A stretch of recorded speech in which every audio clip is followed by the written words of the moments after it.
The SEC is going after 8 men who used social media platforms to promote stocks they owned in a $100 million pump and dump scheme.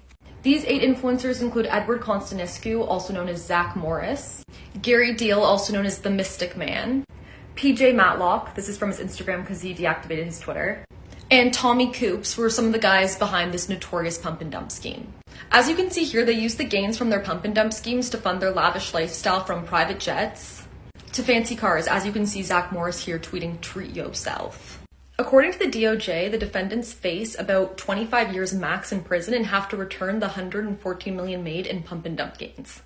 Ringleader Zach Morris had to forfeit all of his 10 properties, including this $4 million Waterhouse gem in Texas.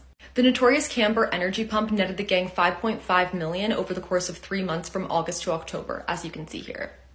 In some ways, the fraud scheme was actually amplified by Twitter because they provided a legacy blue checkmark to a fictional TV character. As we know, Zach Morris is a character from Saved by the Bell, and Edward Constanescu only recently put his authentic photo up there. For a long time, it was just Zach Morris. And eventually the rest of the gang got these verified blue checkmarks, which gave their scheme legitimacy. Here's kind of how one of their pump and dumps would work. This is from their lawsuit filing. PJ Matlock would buy shares of something, then report to his followers being like, "I'm a buyer," and then within 14 minutes later, he'd sold all of his position and made roughly a $50K profit. They also used their popular podcast called Pennies Going In Raw to further promote these pump and dumps, and iHeartRadio was even a sponsor, as you can see, clearly not doing any due diligence when it comes to the hosts or the subject matter. $100 million in illicit gains is one of the largest pump and dump schemes to ever be prosecuted, so it's clear the SEC is making an example of this case to deter future fraudsters.